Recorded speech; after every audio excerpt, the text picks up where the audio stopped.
On April 3, 1996, deep in the wilderness near Lincoln, Montana, federal agents surrounded a tiny, off-grid 10 by 12-foot wooden cabin. Inside sat a disheveled man surrounded by bomb-making materials, handwritten journals, and a single completed explosive device ready for mailing. For 17 years, this solitary figure had terrorized the United States, baffling the FBI, injuring 23 people, and killing 3. He was known to the public only by the FBI codename Unabomber, short for University and Airline Bomber. But the most terrifying aspect of this master criminal was not just his lethal skill, but his background. He was not an uneducated madman living in the woods. He was Dr. Theodore Kaczynski, a former Harvard prodigy and brilliant UC Berkeley mathematics professor with an IQ of 167. How did one of the brightest mathematical minds of his generation transform into America's most elusive domestic terrorist? Let us trace the dark, unsettling journey of Ted Kaczynski. Born in Chicago on May 22, 1942, Theodore John Kaczynski showed extraordinary intellectual promise from early childhood. Skipping 2 grades, he entered Harvard University at just 16 years old in 1958. While at Harvard, Kaczynski's life took a sinister turn. He was recruited into a controversial psychological experiment led by Dr. Henry Murray, funded in part by the CIA under the infamous MKUltra program. For 3 years, young Kaczynski was subjected to brutal emotional and psychological stress tests, where his deepest philosophical beliefs were systematically mocked, broken down, and torn apart. Despite this hidden trauma, Kaczynski excelled academically. He earned his doctorate in mathematics from the University of Michigan in 1967, solving a complex math problem that had stumped his senior professors for years. At 25, he became the youngest assistant professor of mathematics in the history of the University of California, Berkeley. Yet, behind his brilliant academic facade, Kaczynski was growing deeply alienated from modern society. He viewed industrial technology as an existential threat to human freedom and dignity. In 1969, he abruptly resigned from Berkeley without explanation.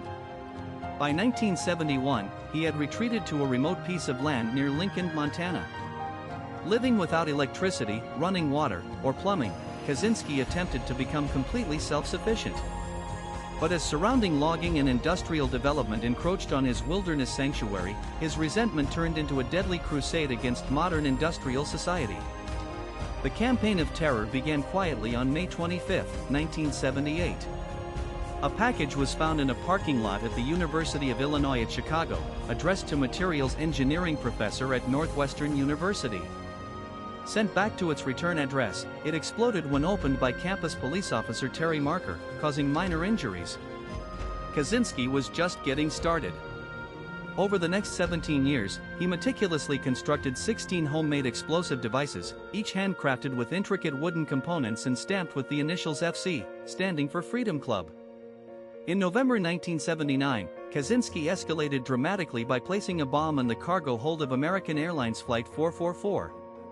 The altimeter-triggered device failed to detonate properly, filling the cabin with thick smoke and forcing an emergency landing. Had it exploded, 12 passengers and crew members would have died. This attempt brought in the FBI, who formed the Unabomber Task Force, an acronym representing university, airline, and bombing. The campaign turned lethal on December 11, 1985, when computer store owner Hugh Scruton was killed outside his shop in Sacramento, California, after moving a disguised bomb left near his driveway. In 1994, advertising executive Thomas Mosser was killed by a package sent to his home in New Jersey. In April 1995, Gilbert Murray, president of the California Forestry Association, was murdered by a powerful mail bomb intended for his predecessor. Throughout this period, Kaczynski proved nearly invisible to law enforcement. He used false clues, meticulously wiped off fingerprints, built his bombs from scrap metal and wood without commercial serial numbers, and rode public buses hundreds of miles to mail packages from random locations. The FBI mounted the largest, most expensive investigation in American history, involving over 150 full-time agents, but they remained empty-handed for nearly 2 decades. Then, in June 1995, Kaczynski made a decisive move. He sent a 35,000-word treatise titled Industrial Society and Its Future to major media outlets. He offered a deal: if the New York Times and the Washington Post published his manifesto in full, he would permanently cease his bombing campaign. After intense debate involving Attorney General Janet Reno and FBI Director Louis Freeh, both newspapers published the document on September 19, 1995. Publishing the manifesto proved to be Kaczynski's critical mistake. In Schenectady, New York, a social worker named Linda Patrick read the published manifesto. She noticed startling similarities between its political ideology, distinct writing style, and peculiar phrasing, such as using the archaic expression "you cannot eat your cake and have it too," and the private letters written by her husband's estranged brother. Her husband, David Kaczynski, was heartbroken by the realization that his brilliant, hermit brother might be America's most wanted killer. David hired a private investigator and an attorney, eventually bringing his suspicions to the FBI in early 1996.